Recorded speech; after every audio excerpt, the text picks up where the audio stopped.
TSM, like everyone thinks them as like the face of NA. So obviously, like beating them, it's just fun. You get a lot of disappointed fans. Every team is playing pretty well this split, and it's very easy to like drop games to teams that you weren't expecting to drop games to.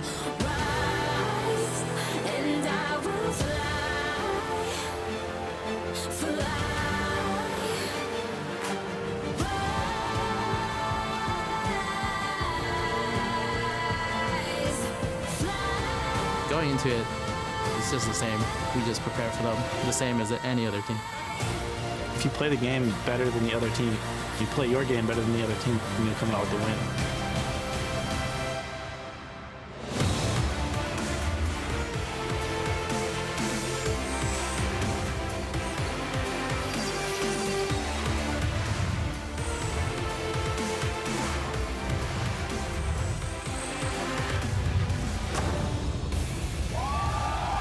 Welcome back to week 4 of the North American LCS. We're closing out a tremendous weekend of games live from our studios here in Los Angeles, California. As the fans have packed, not the pans have facts.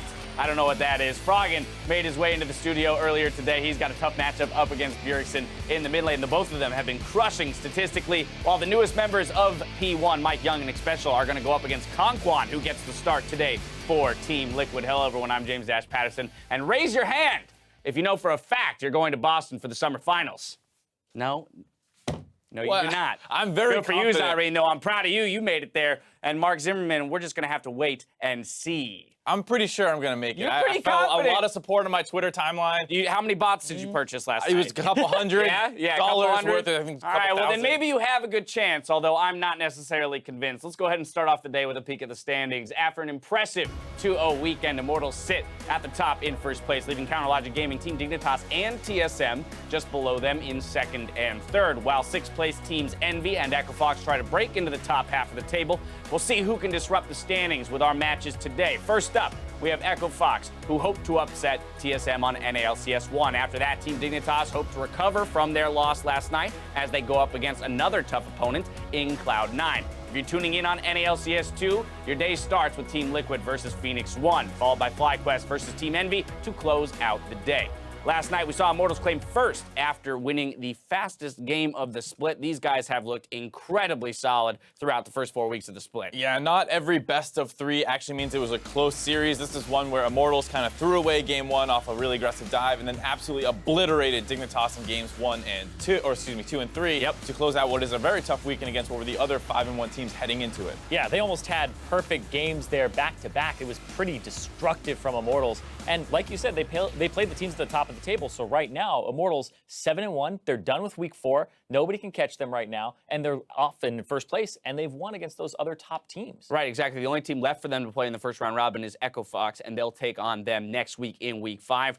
Again, if you assume the victory, given the way that they've been defeating the rest of these top teams, they finish out the first round robin at 8-1. And while Immortals impressed Dignitas, I mean, they took a little bit of a punch yesterday, getting smacked around, and their schedule gets no easier today, in a sense, up against Cloud9. And that's the thing, is that it was kind of telegraphed in how they play. We always talk about, it's all about someday, and that's fine. But we saw Immortals in game 2 completely ignore the top side of the map and get way more done on the bot side. And then in game 3, they do the opposite strategy, aggressively attack someday in the top lane and kind of get held down. Yeah, and we like to see that diversity from Immortals, but on the side of Dignitas, it's pretty one-dimensional. Shrimp actually got shut down in both those games. And I feel like if you're trying to be a top team at the top of the standings right now, if you have a weakness in any of your lanes that's showing, you're going to start falling a little bit. You look at Immortals, and right now they haven't really shown weaknesses across their lanes. You even look at Cody Sun, who's performing well. But like Dignitas, Shrimp doesn't look very good in that last matchup. And then Laud in the bottom lane has also been a big question mark. And they're going up against C9, who, they're also having some weaknesses too. That's a good point, I think, right? You look at C9, and it's very easy to put a spotlight on the mid lane and say, well, Jensen is just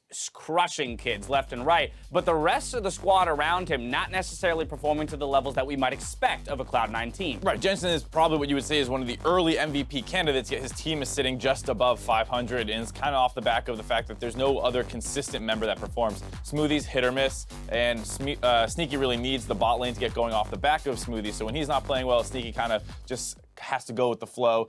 Contracts is a little shaky, and then for the most part, Impact is falling behind. Yeah, exactly. That's what I want to touch on here is Impact in the top lane. It used to be he could go even in those tank matchups that he's not supposed to, but now he's falling behind, he's getting exploited, and even when he's on those tanks, I feel like he's kind of lucky now because the meta is moving slowly away from them, but at the same time, he's not showing us that he can play even the tanks well right now in the meta. We'll have to see if Contracts takes a page out of Smithy's playbook, maybe goes up there top as he did in that third game and kind of can snowball the matchup against Someday in the other direction. Now, another matchup with high stakes, although taking place at the bottom of the table, is Team Liquid versus Phoenix 1. Phoenix 1 found their first match victory of the split just yesterday.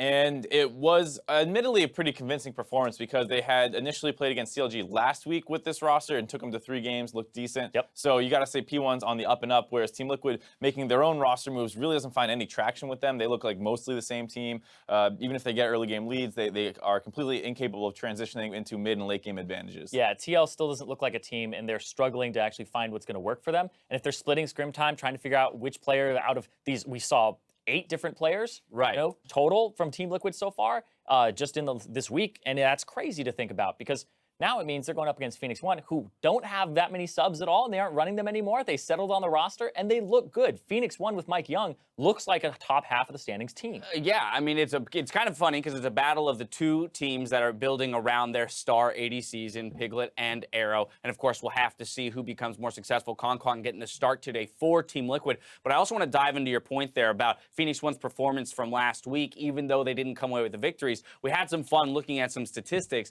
Phoenix 1, if you isolate the Mike Young games, actually has the largest gold leads in that early game portion of it. And something that I think is so interesting that I want to see more of is these jungle leashes. I want to see the super leashes where they help you do red buff and then you start Raptors and you get that really fast clear. Because it used to be, you know, we're seeing like FlyQuest, they're like, Moon gets level 2. Give all your resources away. Go gank, lose part of your jungle. Great. Maybe you got it off, maybe you didn't. High risk. But when you help your jungler out, you set him up to have so many resources to give away during the mid game. And just how P1 plays, obviously, they're a team with 2 really good carries in Arrow and Rio, though they're not particularly dominant in the early game. So you give Mike Young this giant leash, let him go run wild on the map, and he makes it so the rest of the team is so busy focusing on him that you're kind of just scaling into the game. And as long as he's not throwing away his leads and creating problems, as long as he's just providing you space to scale up, then eventually Arrow gets to that point where he starts taking over the game. Now, a spotlight on both of our matchups that are taking place early this morning. We've got the Danes in the mid lane over on NALCS1, and then, of course, we've got the bot lanes up against each other here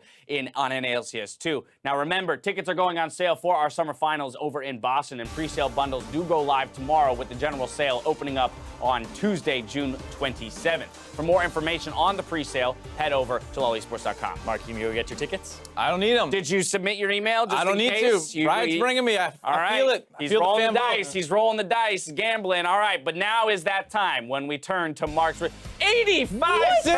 No way. Let's go. That is baffling to me. You're more popular than like half of the NALCS I have amazing approval teams. ratings. Yeah. What is Everyone this? loves me. How could you not?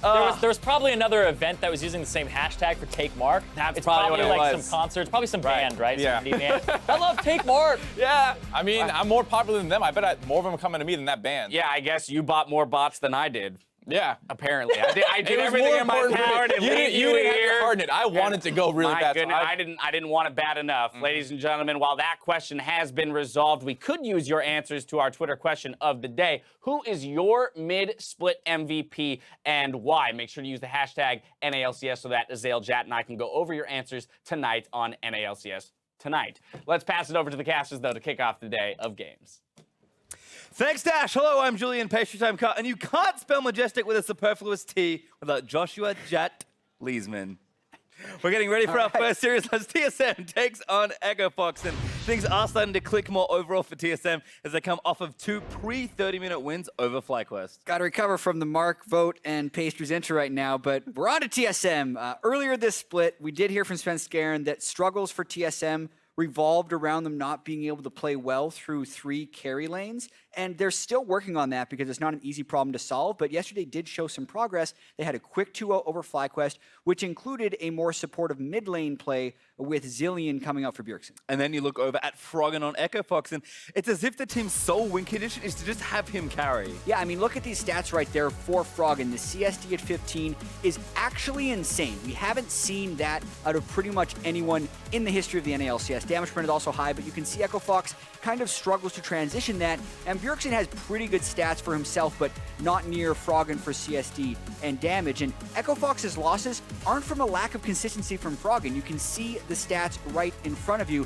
but the problem here, most likely for Echo Fox, would be that they are up against Bjergsen, and also they have an inability to transform those early game leads as a team. So I really want to see how Froggen and Bjergsen match up, as well as whether or not Echo Fox could transition lead if they get it. Well, we'll have to see. And while Froggen might be putting up the big numbers, Double F thinks Keith's improvements aren't something to ignore either. Ever since I've come back, I feel a little more cautious about everything. Like, I'm not super confident against any opponents anymore. And maybe that's to my benefit, I guess. But, you know, Keith got so much criticism last split that I feel like he's really, really motivated to be better this split. And he's shown that he's, like, much better. So I just don't feel that same confidence against any opponent, even Echo Fox. Well, we'll see if that translates for Double F, but let's take a look at the starting lineups. On the blue side, it's TSM looking to sweep yet another weekend. In the top lane, Hornsa, jungler Svenskeren, mid lane extraordinaire Bjergsen, bot laner Double F, support Biofrost, and of course, Coach Path. You can see Double is still readjusting to the LCS life after taking that split off. On the red side, though, it is Echo Fox. We got Looper in the top lane, Acadian in the jungle, Froggen with those insane stats in the mid lane, Keith, who we just heard about, Gate the support, and their coach Genero. And it's kind of fun to kind of look at all the Danes in the mid lane. They've been overperforming so far in the split, but it feels like it's been a while since we've talked about Froggen and Bjergsen as being this super hype matchup. But Froggen, to his credit, over the splits, it feels like he's putting up better and better performances, and this team that was built around him feels like it might be finally bearing fruit. Yeah, and that's the hope, as always, for Echo Fox. The struggle is that they still don't necessarily have that ability to play around him as the team. Just looking at the way Acadian is more of a team-focused jungler here, if Looper then steps up, as he's actually been extremely inconsistent this split, and Keith does have that improvement that Double is talking about, that's where they end up finding their victories. Well, it is, of course, all about consistency, and it starts here in Champ Select. LeBlanc and Lucian actually banned by TSM, so 2 bans already targeted at Froggen, with Zach and Caitlyn becoming the red side standards. Caitlyn especially has recently joined pretty high presence on that side of the band. Absolutely, and you can see why whenever she actually makes it through to the game, you could be down 10,000 gold and you're still terrified of whether or not the Caitlyn's going to be taking over the game. Galio, another one that should most likely remain in the ban phase. Yeah, it seems like things have sort of settled down as far as red side bans go. Kenning was TSM's last one, and Hornsa going to flash the Poppy and then the Akali. We have seen a surprising amount of diversity, especially when sort of those top champions are taken, but TSM will stick to the plan and take Lee Sin. Yeah, Svenskeren has some pretty spectacular performances on Lee Sin so far. They're going for it pretty much whenever it is available. Svenskeren actually has a losing record this split, game score-wise, on champions that aren't Lee Sin, and then a very strong winning record on Lee Sin. Well, there's Renekton and Rek'Sai that was the answer for Echo Fox, so 2 very strong picks in the top lane and jungle. Rek'Sai's really been picking up steam as far as power picks in the jungle go, especially when Zach is banned away. Yeah, and I really do feel like Rek'Sai is still predicated a lot on the early game.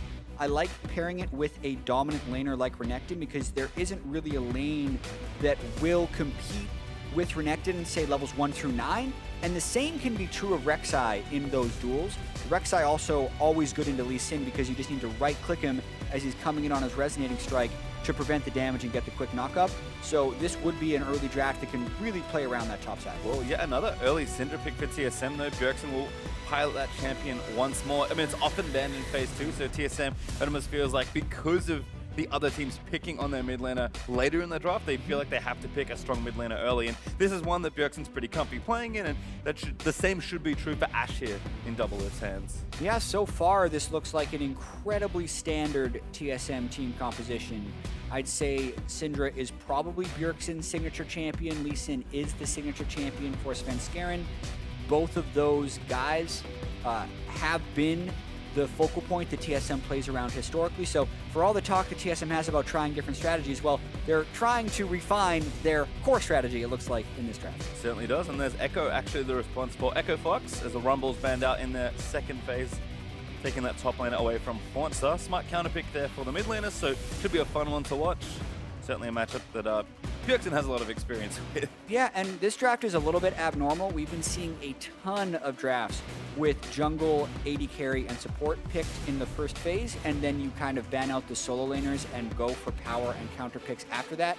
Not the case this time. Both solo lanes locked in for Echo Fox and the early mid lane locked for TSM will make for a more interesting final phase of the draft. There's a Varus ban as well for TSM, so actually picking on Keith with that role not selected yet for Echo Fox. There's Thresh ban though by Fox, taking that away from Bifrost. And it does feel like with the sheer number of supports being played currently, there's actually a lot of maneuvering you can do, either counter-picking that role or just taking one of a lot of different champions that these supports seem to be playing. Gate especially has very deep pockets. Yeah, and banning Thresh I think is smart. I think Thresh is potentially the best support on this patch if you're good at it, like Biofrost is, so getting that ban out of there to open up Gate's larger champion pool. A very real chance we see a final pick support here, as Echo Fox could just lock down an AD carry here. Jhin is available and has been seeing a resurgence on this patch. Certainly has, as Twitch was the second ban for TSM in phase 2, so 2 AD carries down.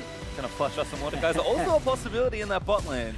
It really is. We even saw Mordekaiser top lane in the LCK over in Korea last night. Xayah, another champion that is still quite strong. Yep, and there's Gragas actually selected pretty quickly there for TSM, so should be that tank in the top side up against Renekton. Tom Kench also quickly rising in priority, goes over to Bifrost to pair with the Ashe. And then the last pick, Gate's going to flash to Sejuani, but we'll see what they're settling on. It is actually going to be last pick support here. Yeah, he has actually played he has. Sejuani. So this is not a troll hover. No. It's something he could actually do into a melee matchup like Tom Kench, since both of them would be decent, but this is the more logical pick with the Rakan and get the extra synergy with the Xayah-Rakan duo. That'll round out Echo Fox's team composition, which is very kind of lane counter pick and split push dependent, whereas TSM is anything you would have expected during TSM. Tank top, Elise Sin, Syndra, and then just a bottom lane that can potentially dominate things. Like you said, it just feels like they're refining that core composition. This is something they've run time and time again. And while, yes, I have been impressed with their willingness to try and play other comps, it's game one of a best of 3. You're on blue side, you might as well pick safe. And I think Echo Fox have done a good job doing a lot of counter picking. Instead, it kind of looks like a very counter pick heavy draft. It's because Echo Fox have drafted very well on red side to secure strong early picks in the top and jungle, and then kind of filter through the rest of the lanes. Yeah, I don't think Renekton has any true counter picks. They locked that down right away. And then everything else, they got their pick of what they wanted to counter with, since even the Rek'Sai is a counter pick to Lee Sin. So we'll have to see there, as Echo Fox hasn't necessarily had the best teamwork, because when you have these counter pick scenarios, you can be likely to pull ahead in the early game since you've got the choice of all your matchups. Then though, the question is, does your team composition make sense, and do you know how to play that? Because typically, drafting around counter picks doesn't mean you have a preset team composition in mind. No, not at all. And I think we're going to have to see a lot here from Echo Fox. They've got a lot of options though. Double TP for their top and mid laner. We can see split, but we could see team fight.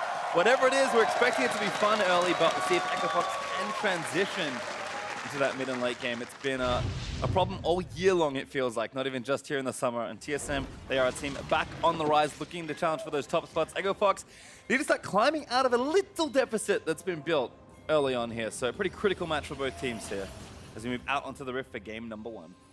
Yeah, Echo Fox just always seems to have that glimmer of hope where it seems for a year and a half we're saying, oh, it's finally starting to bear fruit and they're finally coming together and the summer split team has arrived. And then every time there's that moment, they fall the other direction. And it's incredibly important here after dropping the game to Phoenix1, who was a winless team on Friday.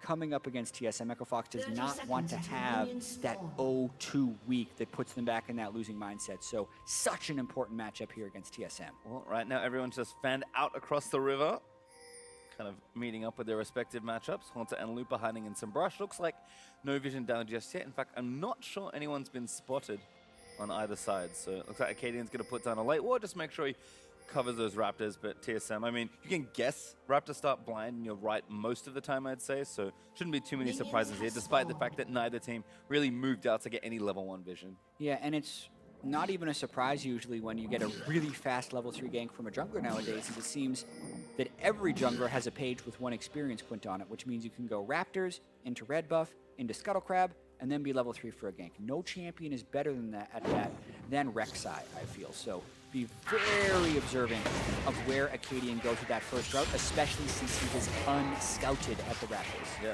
interesting to see. Horns are actually the one moved down for that leash for Svenskeren.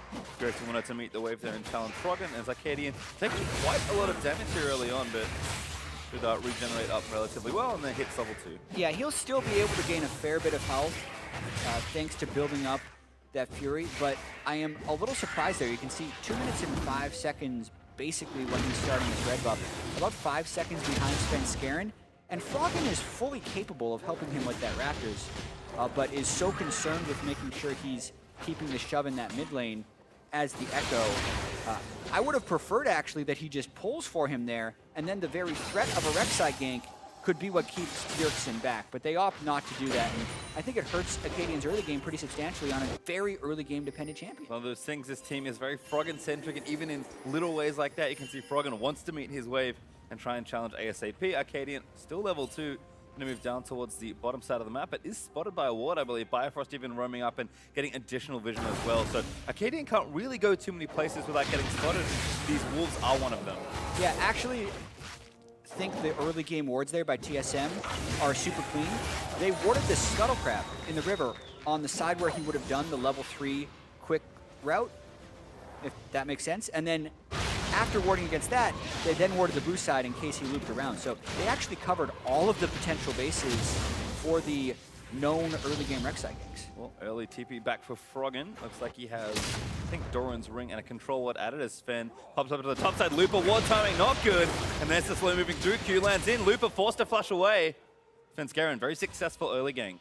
Yeah, and that's exactly what you want from an early game gank. You arrive, you immediately gank, you flow through the ward of the opponent, and you get the summoner spell while the wave is pushed away from him. That's everything he could have wanted aside from the kill. Froggen going in for a trade there, but it does cost him quite a bit of his own health, because some potions will be traded back out. Remember, Froggen did TP back early, so should have an leaning advantage as far as items go, but Bjergsen, again, this is a matchup he has played so many times. Yeah, and you play it that many times because many people see Echo as the counter into Syndra. There's a lot of things Echo can do to close the distance onto Syndra. Very difficult to actually get your Scatter the Weak to knock the Echo back since he blinks towards you when he's getting the auto attack off with his phase dive. Not to mention it's really hard to harass him out of lane or kill him with ultimate thanks to the Chrono Break. Really want to see how that matchup ends up playing out, since I think both these guys should be very familiar. Again, just trading back. Froggen trying to keep the wave pushed as much as possible, but Syndra would have very easily dragged that back and pushed it out as Froggen looks like he'll take yet another recall and run it back down. Early side step actually for Acadians, maybe one of the fun things to point out here. This was a very common thing back in the day on Rek'Sai, and some junglers are still adopting it. Acadian definitely starting very supportive here. Yeah, and I think this is also because he wants Chilling Smite, but his team probably won't let him unless he promises to put down wards, which is the constant struggle with Rek'Sai in competitive play, since in solo queue oftentimes you get away with challenging or Chilling Smite all the time, but in pro play, if you don't go Tracker's Knife, your team usually gets obliterated in vision unless you're snowballing the game. Based off of this, Bjergsen's going to be trying to push mid lane as the Syndra the whole time, so they need that little extra bit of vision. I don't personally like it as the Rek'Sai. Rushing a Sightstone, I feel like you should be totally optimizing around your early game, and that's not what you see when you get an early Sightstone. Yeah, I'd be kind of curious to see if Acadian does go tanky with that build, because it does feel like some of these Bruiser, Warrior, Black Cleaver builds are open to Rek'Sai since some of the changes. Sven, though, of course, will be doing that on Lee Sin, and he's moving along at a very nice clip. Not really slowed down his farming despite that early visit to the top lane, and still has about half of Looper's flash cooldown left to try and make a play. Yeah, there's not the lane advantages early on for Echo Fox, but the game is still incredibly close. You can just see by the gold that there's no huge gap opening up anywhere on the map right now, and even some good Sightstone wards by Acadian to try and keep Svenskeren's Lee Sin at bay. Bottom lane is pushing in for TSM. Zoblift actually does have a 10 CS lead, so things looking good there.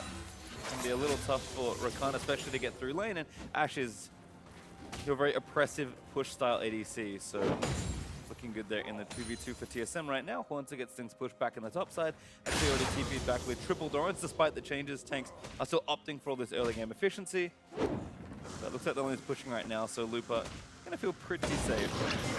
Yeah, just to go into a bit of detail about the nerf that actually happened to the Doran's Ring, it was the unique passive that made the difference on the Doran's Ring. It no longer restores 4 mana upon killing a unit every time. So it used to be 12 mana per minion when you had 3 Doran's Rings. Now it's just 4 since it's unique. But it keeps all the other stuff. It still gives you the mana regen, the health, the ability power, and you're still going to be able to super shove the wave with the triple Doran. So at least Svenskeren opposite still works in this case. Yep, just very efficient there. It looks like a blue buff invade is being prepared by TSM. Sven and Bifrost going to collapse the tunnels and get that vision down. Scry's Bloom stolen as Arcadian does get out of the way. It's level 6, but it's a very different ultimate now, of course, on Rek'Sai. No more global pressure, but some execute potential. So Arcadian has been uncharacteristically quiet so far on this Rek'Sai. And I actually feel like both junglers have been uncharacteristically quiet, and there's a reason for that. Watching the game so far, the junglers have kind of been like ships in the night, passing each other and warding each other's jungles.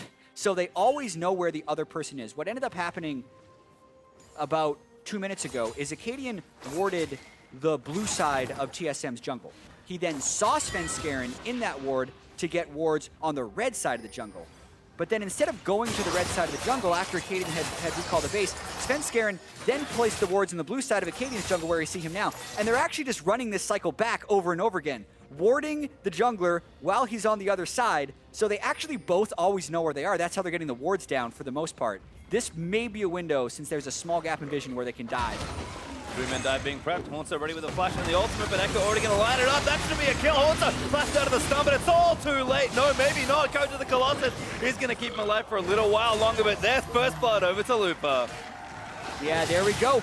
Basically, Acadian pulled ahead in the Sightstone game. He has the Sightstone, Svenskeren doesn't. It's not necessarily dueling, but he did out-vision him right there. There was a spot Acadian walked through where TSM hadn't recently placed with wards since they had the wards on the other side of the map.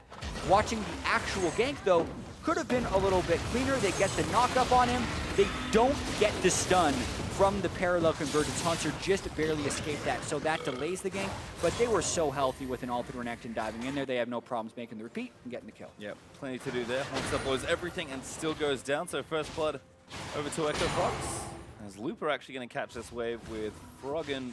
Looks like he shoved an extra wave in the top side. Unsurprisingly, just taking that teensy bit of farm that happens to be there near him with Lupa having to recall. Yeah, ooh, 100 gold? Yes, please. I will take that. Meanwhile, his wave was pushed in over on the top side. And that's a situation where you're not actually hurting Froggen since he didn't shove any extra minions and the wave won't necessarily bounce back towards Bjergsen's turret. You never want to be the guy who takes just enough minions so that the wave pushes to the other side of the lane for your solo laner. That's how reports happen for players in solo queue. Yeah, and looks like your read on Acadian Smite was correct. He does have a challenging Smite. Ooh, not even killing. But even more dueling power. That longsword could indicate Warrior as well. It's a good stun from Dirk's going to trunk out Froggen. Forcing the ultimate as they do trade in, but Froggen hitting back doesn't quite get the second proc on the passive. Yeah, that's honestly just how the matchup works out between Cinder and Echo. He didn't use the ult to get back to the wave. That means every time Bjergsen presses R, Froggen presses R in return and nullifies the ults. They just trade, so then they both become wave clear with their other 3 abilities. Yep, Froggen takes the blue buff though and goes back, so wave clear duties will be even easier to fulfill. And looks like a lane swap actually from TSM. Getting Hornster some help here on the top side. Going to try and break open this turret sooner rather than later. Froggen with no ulti looks like a gank target, but Sven just can't find an angle. Froggen playing respectfully there. Yeah, we're going to have a turret race happening right now, though. Looks like Echo Fox have a slight lead on this one. Svenskeren taking the Rift Herald, trying to get a jump on the objective trade. Oh, we're going to try something here, but the first turret is going to go to Echo Fox, so they'll pick up a bit of bonus gold, and they're not done pushing. They'll actually go through as Haunter recalls. Doublelift and Bifrost going to try and do the same, but it's going to be 2 versus 1. And they shouldn't be able to get any extra damage here. Echo Fox just forcing TSM to come back down to the bottom lane. Another nice done from Bjergsen, but Froggen again just feeling pretty safe. Bjergsen, no ultimate to try and all in there. Yeah, TSM could have won that turret trade if Svenskeren would have opted to go up there, but instead he's opting for the Rift Herald. So now you have to factor in, okay, they gave up the extra 300 gold from turret first kill, and then they're also now trading Rift Herald for Ocean Drake. Since you know as soon as you see the Rift Herald fall, that's where the enemy jungler is. I don't think this is worth for TSM, so well played by everyone. Yeah, Haunter just going to get some vision down, does see it. And the barrel. Stop it. maybe going to go for some sort of steal. Bifrost in the area as well, but Smite down for Arcadian. He's going to give the Drake over to Echo Fox. So a flurry of trades across the map, and Echo Fox up $1,000 at the end of it. Yeah, that generally makes sense. They were the ones who got the first turret, and Svenskeren, I think, didn't quite keep his priorities. The question is now, though, what do they do with the Rift Herald? Because now it needs to essentially make up for the first turret gold, as well as the Ocean Drake. And of course, you have to do it without getting a trade that doesn't go in your favor. You don't really want to have to trade extra turrets when you're the team with the Herald. So we'll see how TSM set it up. Unfortunately, unlike maybe the information we thought when we first saw the Rift Herald, you can't just put it down and hope it takes the turret for you. It's not that good. You do have to apply some setup, and the window is pretty small before the trinket runs out.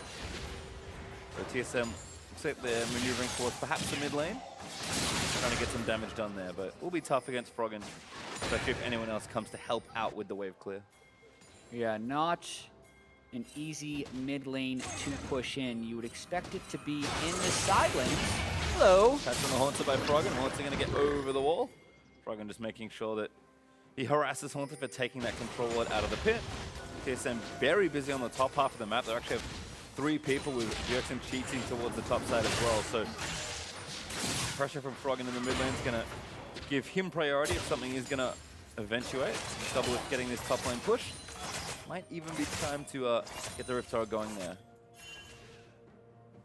Rick Fox giving the shout out to Doublelift for the pregame interview as well. Also feels good when he compliments Rick Fox's player Keith, who's a much embattled carry, but I do also think Keith has been playing much better this year, and it's interesting as well, just looking at the body language of the Echo Fox team, and Keith in particular, seems to actually take losses much harder than he did last year. I think because he has a larger stake in the team's success. Keith has actually spoken about being much more vocal on the team and actually contributing to the shot calling more than just being that carry in the bottom side. So more weight on his shoulders this split as well. I think in general, the overall motivation for Echo Foxes look good, and they're kind of feeling, as we can see in their play, that they are growing and maturing as a team. So always good to see that. But right now we just have a bit more farming. Teams again still trying to set up for that next little play. But Echo Fox doing a nice job keeping TSM busy, it feels like, in a lot of these side lanes. And it's not going to be that many minutes left for Svenskeren's Rift Herald. It's going to have to pop it soon. And generally when you pop the Rift Herald in a unset up position, it tends to do just about nothing. Yeah, and with the counter-picked lanes, so to speak, for Echo Fox, I feel like TSM is having a difficulty finding an upper hand in any of these waves with which they'd want to put the Rift Herald down on. This game is kind of progressing mostly the way we expected to so far, and it is going to be more about the team play later on as Froggen goes on Bjergsen. Nice little dive. Bjergsen with a stun, though. It's his Gate going to try and save the day. Looks for the play. Does not land the quickness W out onto Bjergsen. He burns both his summoners to get out. Yeah, and Gate and Froggen burned no summoners on that one, so definitely a winnable trade. Speaking about how Echo Fox has kind of neutralized TSM, though, so much of this does come down to this Sightstone on the Rex side. The early ward coverage was really good. I don't necessarily think it's, in my opinion, what you want out of a Rex side. You don't want to neutralize the early game, you want to dominate the early game, but this has kept TSM from being able to make plays. Now they're trying to push down this mid lane. Yeah, here's the full-man stack. Oh, arrow lands in front, and he's going to evaporate Svenskeren. Lands the execute. Now turret still under siege. Arcadian trying to wrap back around, but they've got no cooldowns left to play with. Turret's going to fall. Haunter tries something to play and misses onto the Rex side, but still an impromptu siege gives TSM a turret and a kill. Oh, chain CC right onto Froggen. You land the Cinder Stun, you hit him with the Ash Arrow. You never get the chance to counter it with the Chrono Break on the Echo, and that's exactly how you want to push with the Rift Herald. You place it down, the other team groups up to defend it, but the stun right there from Bjergsen, never letting him become unstunned. He's not Froggen there, he's just stunned, and then he dies. Well, TSM making the best of a pretty short timing window. There was 15 seconds left before that Rift Herald was going to expire, so came together at the right moment. TSM with a turret advantage and the gold lead after picking up that extra kill onto Froggen. See if Echo Fox can right the ship and try and get a turret of their own, or if TSM can actually now, with the map a little more open, press down, try and take this last outer turret here in the bottom lane, and then really start playing that mid game. Yeah, and now it's about whether or not Looper can exert some of his will in this game. Black Cleaver Renekton at level 11 is really, really strong. I mean, Doublelift is actually being quite greedy at this lane right here. Yes, he has both summoner spells up, but he doesn't have anyone behind him, so he's betting that Looper doesn't know he's alone, because if he is alone, Looper is slicing dice through those minions and all ins. Double lift again, just keeping them shoved through. TSM playing to that bottom side with the Drake up in 50 seconds. Not a bad side of the map to be setting up on. Also with these TPs. In fact, all 3 teleports are up at this juncture. And looks like Bjergsen's actually going to swap his way back down to the less safe lane and give the easier farm to double lift with Biofrost kind of helping out as well. Yeah, moving the Syndra over to the side lanes when he's down summoners isn't necessarily the safest play, but currently everyone on Echo Fox is in a recall pattern and TSM has control over the Drake area, so it's pretty much just about shoving up as many waves as possible. And now we're in that teamwork phase. So the counter picks don't have the same level of effectiveness, and it's more about how does your team composition work. TSM, very experienced playing around these specific champions. So I think that does give them an edge moving into this stage in the game, but we got to see if Froggen or Looper can flank around and make some big plays. Yep, certainly a lot of play for TSM here with an open map, plus Ashe ult up. Well, Froggen actually is challenging that Syndra. Looks like they might be collapsing for a fight. Arrow is going to miss, I believe. Was looking for Keith, but didn't find it. Now Keith's going to get drummed down by Haunter. Does flash out of the way, but a great ultimate's going to secure the kill. Keith blew everything so early. Yeah, he just was totally outnumbered on that side. Echo Fox was funneling down with 3 people in the jungle and 2 people in the mid lane, and TSM has made a call to one side. Pick. There's another great one from Svenskeren. Straight into the arms of Haunter for the extra CC. Looks like it's falling apart for Echo Fox right now. TSM using those playmaking abilities right there. Gragas, Lee Sin, Syndra, Ashe. Even if they're not landing all their skill shots, Echo Fox is not together, and TSM's getting the kill. And again, reaping all those benefits from getting this vision down on the right-hand side. TSM with a very good play around the map. Going to take the T2 in mid lane, run back down towards the Ocean Drake. Biofrost even going to get there earlier. Looks like, yeah, bottom lane actually going to attempt to play onto Looper. That's Syndra going to get the stun in. Biofrost now going to start tagging him up. Looper burns the ultimate, slice and dice through the wave as a flash flick is going to miss Looper, who's forced to flash as well. They went for a lot more. I thought Biofrost was just trying to speed up the run to the Mountain Drake, not actually go for Looper. Getting the ult and the flash out of him for just the flash and the ult of a Tom Kench is absolutely worth it, since that's actually what the Renekton wants to do, is he needs those spells to split push. Watching this one more time, it's not so much about the play, it's about where Echo Fox is on the map versus TSM. Rek'Sai, Echo, Renekton, all in the river while TSM is running down on Gate and Keith in the mid lane. They were just trying to get the waves there. And then, Gate, what are you doing, man? No vision of the mid lane. Midline priority is lost, as has been a pattern for Echo Fox, getting punished once again. Well, Keith is trying to get a trade back here on the top half of the map. Big waves stacked up as Gate joins him, but the rest of TSM are looking to answer. Bjergsen going to insta-clear this wave as Syndra. And that play stops pretty quickly for Echo Fox. Yeah, Drake already being down, Infernal not for a while, Baron coming up in 20 minutes. You can see Echo Fox trying to get some control of the Baron area, but they don't necessarily have the advantages to maintain that control. TSM already moving in to that spot with upgraded sweepers on Biofrost and Svenskeren, as well as a number of control wards to get rid of that vision and take control of this area. Yep, 2,000 gold up for TSM as we approach the 20-minute mark in this game. Baron will be up soon.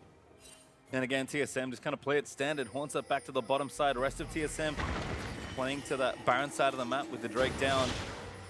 And it's just systematic and very well disciplined right now for TSM as Froggen might have caught Sven here. Stun's going to land. Frog's going to go over to Froggen. Hey! Gets the stun and takes the farm. All calculated. We did it. Get some more. Oh, he's going to get those two.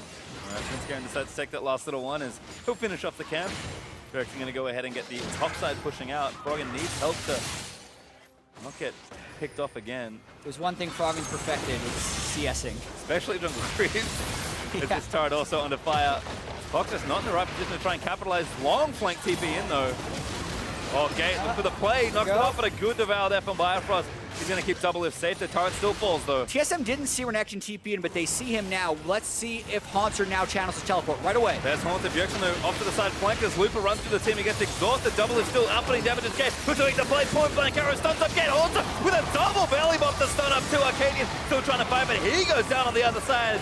Double kill for Svenskeren. TSM wipe the floor with Echo Fox. And you could see it was just not a clean collapse by Echo Fox. They took so much damage while Looper was running up, and then they don't even get that big of a jump. It's actually Haunter who essentially could be called late on the TB since TSM didn't see the first one, has a way bigger impact on that team fight. And they turn straight for Baron. Mountain Drake makes it easier. They're taking full control of this game. Baron has gone under 21.5 minutes. So watch this play again. Echo Fox starting to feel a little more desperate with this play. Yeah, I mean, you can see how low they are by the time Gate goes for the re-engage. Triple stun by Hanser on the body slam flash. Acadian can't quite solo out Bjergsen on the backside, even with his challenging smite, but also because of his sight stone. Imagine he has a more damaging build, Bjergsen actually dies. Even then, they'll still end up losing that fight. Well, TSM now with the Baron looking to try and take down that last little outer turret, sticking out in the bottom lane. And Echo Fox will likely lose significantly more structures as the rest of this play develops. Pretty much the full duration of the buff, really, to get these sieges going with. And we are going to start in this bottom side. No one here, I think, smartly from Echo Fox to challenge at least this turret here in the bottom lane. Yeah, they have just fallen way behind, and this is kind of what our concern was for Echo Fox in the draft. They have been a team that has been able to accrue some large early game advantages, but have struggled in the team play aspect. And then in the draft phase, they don't actually draft for a team comp. They draft for almost exclusively counter picks, but they are not pulling off plays as a team, whereas it felt like TSM was pretty much saying, we know how to play. Braga, Syndra, Lee Sin, even Ash from Doublelift has been really good with his arrows lately, and the early game was even because TSM relied on their laning ability, and since then, they have been the one making plays because they are very experienced with this style. Well, his Icebone Gauntlet is going to force Frog into a flash, burns the ultimate to get him out of there, but will take the Summoner spell from the Echo Fox mid laner. And now this inhibitor turret getting sieged up in mid, probably going to have to run very far back. Home guarding in from base, but the turret already dead. TSM with a little too much strength here. Yeah, Froggen potentially hoping for a TP, but even if they teleported in here, they're down so much. Baron's still running on TSM, so they're very strong right now.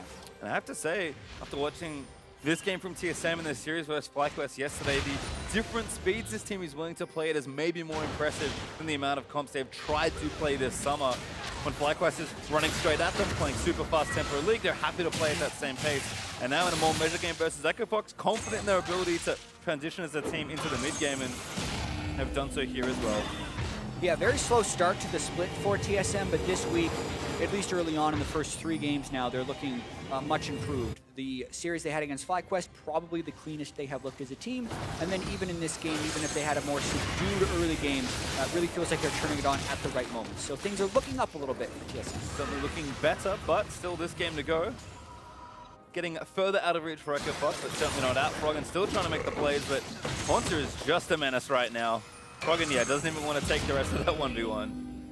Yeah, the classic armor item plus Visage, a power spike for any tank top laner. Still going to be one of their strongest points in the game, because in none of the common mid lane or bot lane builds do you have resistance shredders like a Void Staff or a Last Whisper at this point. So it just means that you're not shredding through any of those tank stats, and Hanser can pretty much go where he pleases for the next 10 or 20 minutes. Yep, just hanging out in top lane right now. TP almost back up as TSM will start this Infernal Drake. Didn't get too much else after that one in hit, but still enough damage done for TSM with that Baron buff, and to kind of maneuver them into this late game, it almost feels like the game is saying, hey, you know what, you guys are doing well. Looks like you might want to end the game in the next 10 minutes. Here's an Infernal Drake to make the fights a little bit easier. Things just breaking TSM's way time and time again. Yep, Baron buff is down, so it will be tricky. Or Baron buff is down in about 10 seconds, as it looked like it was still up. Spends some of them, so that tricky jungler one. Gate getting chunked, yep, has to get out of the way. Doublelift though, just standing and killing that turret as Echo Fox just don't feel like they can challenge. Doublelift wasn't even really kiting, but Echo Fox no better than to try and challenge, and this inhibitor might just go away with no contest. Echo Fox just gonna let it fall. Yeah, I mean, Gate would also just have to make some miracle initiation happen for this one, and then they don't even have a super great combo to throw in there like an Orianna to try and turn these fights. So it looks like Echo Fox is just kind of unsure of how to proceed right now, and TSM's taking full advantage. And it is tough. They're 9,000 gold behind, so it's like they're playing an even game where they have to find the perfect angle. Even if they find the great initiation, maybe too far behind to really claw back into the game. And TSM just systematically destroying this last inhibitor turret. Doublelift already on it. Does take turret aggro though. Triple stun. Yeah. Oh, Not even a Baron buff, but they're trying to go for something. Yeah, Haunter trying to play. Looks for Keith. Does get the knockup, but he's tanking the turret at this point. His Gate is going to land the knockup. Looper with the chain stun. Haunter walking out of there. There's the ultimate committed. Froggen gets out with his own Chrono Breaker. There's Arcadian stunned in the top side. Big Feather Storm in. Might be enough to save the game. The knockup is there. Arcadian does get the kill onto Haunter, but Spen low in the front line as the stuns just keep coming. TSM too far ahead, too tanky in the front line. Although Echo Fox keep living. Yeah, they definitely lost this fight. They could get aced if Flipper cleans him up here. But with the wraparound, Bjergsen is the target, does scatter the weak away, but he's going down. Carries now dead for TSM, and TSM just have to recover. Froggen is going to TP back in to try and clean up the Got last home guards. kills. Just Bio and Spen left, but I'll keep wandering out of the way. Looper, no minions to really go to. TSM going to start to split up as Froggen should be able to chase this down. Blastcone could save him. Biofrost trying to book it. Spen's already out. There's Biofrost with the ultimate of Froggen. Can't interrupt it. Cheeky escape by the last few members of TSM, but actually a good turnaround fight there by Echo Fox. We talked about ways that they could combo with Rakan's initiation, and they pulled it off there. Most of the credit for this fight, I think, goes to Keith and Gate for making initiation. Yes, Keith gets bounced around a fair bit by Haunter at the start, but does not suffer a death. Then, watching this dive, they're getting a lot of this large stunts off. Nope. Arcadian gets in for the triple knockup, trying to find the Feather Storm. Yeah, pretty much just Keith right there, as well as they're getting this quickness coming through from Gate. That's the majority of the damage. It takes down Doublelift and Haunter's Gragas, and then Bjergsen out of mana since they've had this extended siege, still having the double TP as well. So this is where Echo Fox tries to come in for the big play. Looper ults just for the extra damage, does end up all-inning for Bjergsen. Potentially could have gotten someone else and left Bjergsen for the rest of his team, so they miss out on maybe some potential kills. Well, Echo Fox at least happy to get some gold back in their pockets, cutting down TSM's lead pretty substantially. Also got a top outer turret during that replay, so extra gold also going over. Still 8 turrets to 2, so not great as far as total deficits go, but making up in the right places here for Echo Fox. If they can find that angle again, that will push them even closer to even. Now coming straight back to the scene of the crime, though. Trying to fight one more time. Double TPs are down, and TSM is trying to get this turret. But Echo Fox will want to initiate. There's the quickness. Gate again needs to devour. Does get Doublelift out of the way. But Looper looking for another big flank. Still kiting it out. Looper into the backline. Does get knocked up. He needs to get blown up, but Looper still living through the onslaught. Even lives through Syndra. This kid gets another Feather on the pull. Spen scaring back, but Doublelift takes down the Rek'Sai, and Echo Fox now on the run. Froggen might make a big play with the ultimate, but they have to keep running forward. Gate battle dances out the key. Then to Froggen to make sure he gets out of the way.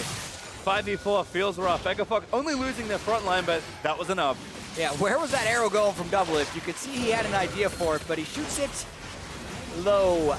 You can see the Renekton and Rek'Sai is just not the power of frontline that they need to shred through this, as TSM has multiple disengage options. They're actually shooting straight for Baron, knowing Acadian is dead. Doesn't matter if it's on a ward for them right now. Yep. Whereas the TSM will be there shortly, and Echo Fox are trying to get there in time. Transparent's going to see that ward. Control ward down in the pit to cut off all the vision, and now Haunter just going to play goalie. Got to be a little bit careful here, actually. Bjergsen doing a good job zoning them. They get Froggen's ultimate. It's over. All right, well, Froggen out. Baron goes over, and Acadian respawns just in time to see it go down. Watch this exchange again. Yeah, so you can see Gate goes in, but Biofrost, good spacing right there so they don't get caught in the quickness, allows him to devour. Looper actually manages to get kicked in, which is, I think, where he wanted the kick. Svenskeren knew he wanted to try and disengage with that, but even so, they still get blown away by Bjergsen and Doublelift damage from the backside. Again, just TSM a little too far ahead at this stage. TSM going to look to actually just shove down the rest of the base with 3 inhibitors down, Supers pushing in every single wave, and the Baron up for pretty much 3 minutes. This is going to be a tough siege for Echo Fox to get through, and I think they're going to have to fight their way out. Yeah, they're pushing straight up the mid lane with 3 waves of supers. It's going to be tough. All right, 1 inhib back as Doublelift scooped up by Biofrost once more. TSM, they're going to make sure they take down that last inhib, get all the supers spawning again. Ooh, a stun actually into Gators. Tries to go for the initiation on the Bjergsen. Charm lands in on the Spen. spend. He's going to try and get zoned as Looper looks for the backline, but Double is just outputting damage again. Rek'Sai dives into the front, but gets exhausted. Froggen still trying to take down Bjergsen, but he's going to have to ulti out with Syndra unleashing the power. Now the Nexus turret's going down. 2 dead already for EchoFox on the right-hand side of the play, and that's going to make it 3. The Nexus now exposed. TSM just too far ahead. They're going to take game 1 over EchoFox. Another great Lee Sin performance by Svenskeren as well. 5 games in a row on Lee Sin and 5 wins, moving his season score on that champion to 9-1. Kept them in the early game, helped make the plays in the mid and late game. It's kind of been the story of EchoFox this season as well, doing decent to good and early, and then just not being able to transition that in any way, shape, or form. Yeah, just really tough there. I mean, it just felt like TSM kind of found their foothold in the game, made that really nice Rift Herald play in the mid game with barely any time left to summon the monster, and then from there just kind of broke open. So we actually are going to break the game down here. We can start by looking at the team comp. We set up for TSM, very standard stuff. Don't really need to review that. For EchoFox, I like some elements of this draft, but like you said, maybe focus too much on the lanes and not enough in building a cohesive strategy. Yeah, and it's tricky, right? When TSM comes at you with their power picks, you want to be able to have answers to that, and they do individually know how to play all of these champion matchups. I thought Froggen did fine into the Syndra. You're actually not supposed to win that early as the Echo. You're just supposed to have threat later and prevent the Syndra from taking over the game. Froggen did that. I'd say Looper's Renekton had the lower impact when he's early picked with the Rek'Sai, and I think that's where it really kind of ends up falling apart. The Rek'Sai, Renekton need to be able to take over this game early if EchoFox is going to find a victory, and they were not able to do that. Certainly not, and as a result, we kind of get replays that look like this. 18 minutes in, TSM just doing everything they know how to do. Yeah, and this is the moment of the game where EchoFox falls apart and TSM uses their playmaking. Hauntzer roams down as the Drake is being set up for. They just use a bunch of stuff on Keith, wait for a CC to land, and that gets the kill, and immediately they've had a 4v5. But EchoFox doesn't actually want to give away anything. They're running the risk of losing the mid turret as well as the Drake, and Gate gets caught in between the two, but doesn't have the rest of his team with them. I mean, look at where the Echo and the Renekton are on the minimap. They're nowhere to be found, so they end up losing all of it. 2 deaths, the mid-tier turret, as well as the Mountain Drake after this. So this was just TSM knowing when to make a play. This is pretty much the first action we saw from them in most of the game was around 20 minutes. And again, you can see Goldgraf just shooting up over time once kind of that mid-game was over. Sure, a dip here and there where TSM did make a few mistakes, and EchoFox capitalized well by making some nice plays, but this is one of those things where you're far enough ahead that you can afford to make a mistake or two. TSM only made a couple, and that was not enough to keep EchoFox in the game. Yeah, and you can see the overall damage dealt to champions in this game is actually not very high. Froggen sitting at about 500 damage per minute, Bjergsen closer to 650, but everyone else pretty low, and it's because TSM did make their fights count. They got a kill or two and then would very quickly focus on the objectives, which is the way they do want to play. Yeah, I mean, even in that replay we just saw, all of that was set up by great vision, knowing what side of the map to set up on, and then very simply using their pick tools to execute, get those picks, and then able to transition easily. So that is something that TSM are very good at doing on a multitude of champions. I guess my obvious question is, do you just take these comfort picks away? Because sure, they're going to do them with almost any comp, but maybe make it a little more difficult. Yeah, exactly. And it is tricky right now because you look at the things they banned away and it could have potentially been worse. They got rid of Caitlyn, they got rid of Zac, right? I forget exactly what their last ban was, but they were very strong power picks. Definitely and don't Galio, give which is them another either. one which you don't want to give them. I mean, maybe you do because they're not as practiced with that, but from an overall aspect, I don't think there's necessarily a flaw in their ban strategy. They just need to have a more cohesive team comp for EchoFox. Well, we're going to step away for a quick break, but when we come back, it's game 2 between TSM and EchoFox. Stay with us. You're watching a North American LCS.